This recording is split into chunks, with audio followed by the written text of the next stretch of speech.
करते वक्त अगर आपका डिनोमिनेटर सेम है तो इस डिनोमिनेटर को एक ही बार लिख के आप न्यूमरेटर का प्लस कर दो, तो 1 + 3 4 + 1, दो लाइक टर्म का जो डिवीजन है वो 1 आता है, सो 1 + 1 gate 2।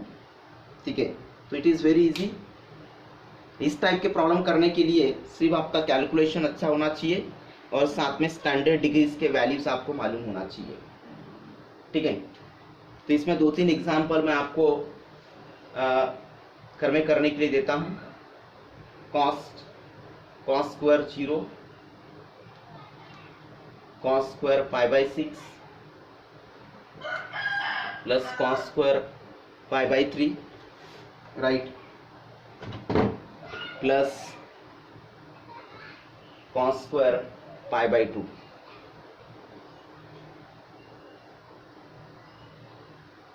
Then sin pi radian, अरे पाई के सर के ऊपर सी लिखा है, सी किस चीज का सिंबल है, रेडियन का। ठीक है, देन है आपका 2 cos pi radian plus 3 sin 2π/3 radian,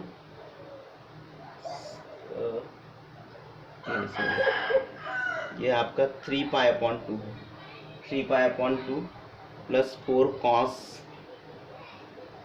3π/2 minus 5 sec pi and minus 6 cosec 3π/2। ठीक है, 3 पाई। पहले इनको ये जो साइन कॉस मतलब यहाँ पे इन ट्रिग्नोमेट्री फंक्शन का जो एंगल है जो कि रेडियन में है, पर इसको रेडियन से डिग्री में कन्वर्ट कर लेना, उसके बाद इसका वैल्यू लिखना। Sine 0 degree, 2 cos 0 degree, 3 × sine π/2 radian plus 4 cos π/2 radian plus 5 sec 0 degree plus 6 cosec π/2 radian. Then last 4th question, 4 × cot 45 degree minus sec square 60 degree plus sine square 30 degree. ठीक है, तो इस टाइप के question जो है आप घर में कर लो।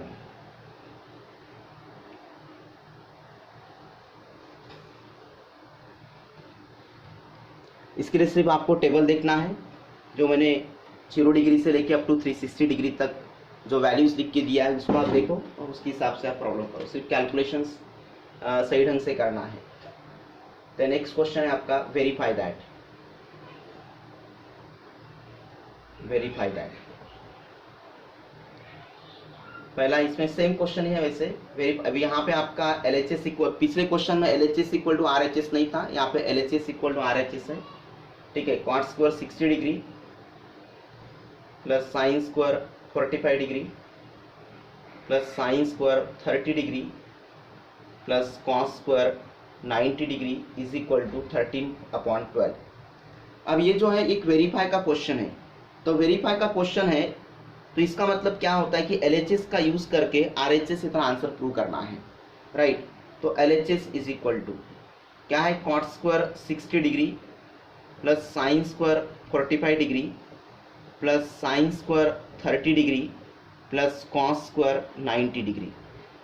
ठीक है, अब इन डिग्रीज का वैल्यू मैंने ऑलरेडी आपको लिख के दिया है, वो टेबल में से देख के यहाँ पे डायरेक्टली पुट करना है।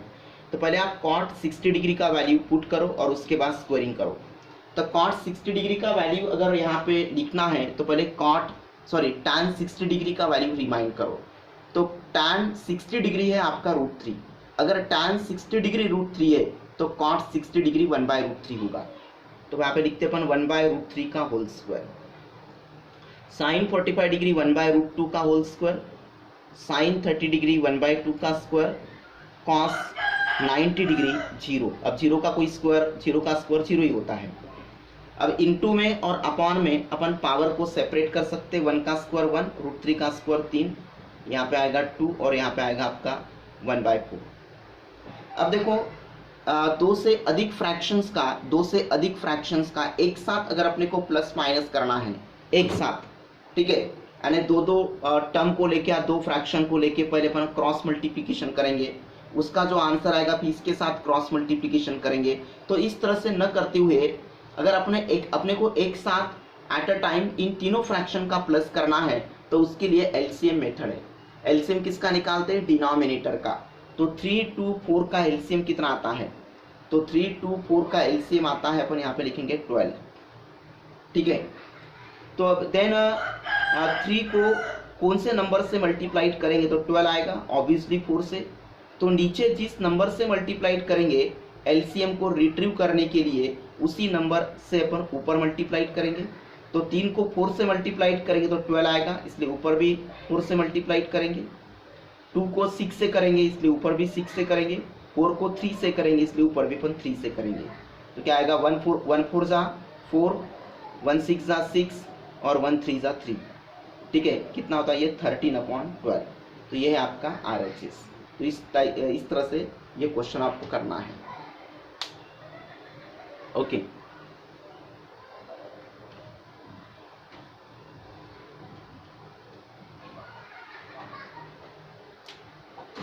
देन आपका मैं एक नेक्स्ट क्वेश्चन लेता हूं, फिर कुछ क्वेश्चंस मैं आपको घर में करने के लिए दूंगा। यानी tan² π/6 radian plus sin² π/6 radian plus cos² π/3 radian divided by sec² π/4 radian minus cos² π radian is equal to क्या है? 1/√3 sec π/6 प्लस 1/3 cos π/3, ओके। अब ये भी एक वेरीफाई का ही क्वेश्चन है, हियर आल्सो वेरीफाई दैट। अब इसमें पिछले क्वेश्चन में क्या था कि एक राइट साइड में एक नंबर था, इसलिए अपन ने LHS का यूज करके RHS इतना आंसर मतलब 13/12 इतना आंसर अपन ने वेरीफाई किए थे। यहाँ पे राइट साइड में नंबर नहीं है, ट्रिग्नोमेट्रिक टर्म का प्लस है, इसलिए दोनों साइड्स को सेपरेटली सिंप्लीफाई करके दोनों साइड्स का आंसर इक्वल आता है कि डिफरेंट आता है, ये आपको देखना पड़ेगा। तो शुरुआत करते हैं अपन LHS से।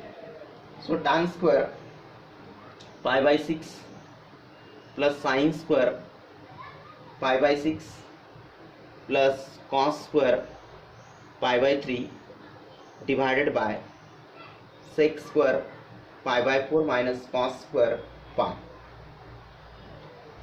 अब देखो सबसे पहले इन रेडियन को आप डिग्री में कन्वर्ट कर लो, उससे क्या होगा कि वैल्यूज लिखना आसान होगा, ठीक है, कोई मिस्टेक नहीं होगा। π/6 कितना होता है? तो π/6 एन होता है आपका 30 डिग्री, राइट। यहाँ पे डायरेक्टली आप पाई का वैल्यू पुट कर दो, पाई का वैल्यू फिक्स्ड है, क्या है? पाई का वैल्यू 180 डिग्री है। सो 180 डिग्री अपॉन 6 कितना होता है? ये आपका 30 डिग्री। ये भी यहाँ पे भी π/6 है 30 डिग्री, और π/3 यानी कितना होगा आपका 60 डिग्री, और डिवाइडेड बाय देन π/4 यानी कितना होता है 45 डिग्री। मैं जैसा बताया मैंने कि यहाँ पे पाई का वैल्यू पुट कर दो 180 डिग्री, पाई का वैल्यू फिक्स्ड है 180 डिग्री अपॉन 4 कितना आता है आपका? ये 45 डिग्री, ठीक है। यानी पाई के दो वैल्यू है, एक है 3.14 और दूसरा है 180 डिग्री, ठीक है। तो ये पाई इज इक्वल टू 3.14 ये रियल नंबर में हो गया, और pi is equal to 180 degree ये डिग्रीज में हो गया। देन cos² पाई का यहाँ पे पाई है, सो पाई का वैल्यू कितना है? 180 डिग्री, ठीक है। अब इसमें वैल्यूज पुट कर दो आप। tan 30 डिग्री कितना है आपका? 1/√3 का होल स्क्वायर। sin 30 डिग्री कितना है आपका? 1/2 का होल स्क्वायर, और cos 60 डिग्री 1/2 का whole square. sec 45 degree cos 45 degree 1/√2 है, तो sec 45 डिग्री √2 होगा, सो √2 का होल स्क्वायर, और cos 180 डिग्री, पहले वैल्यू लिखना बाद में स्क्वायरिंग करना। तो पहले cos 180 डिग्री कितना है -1 और फिर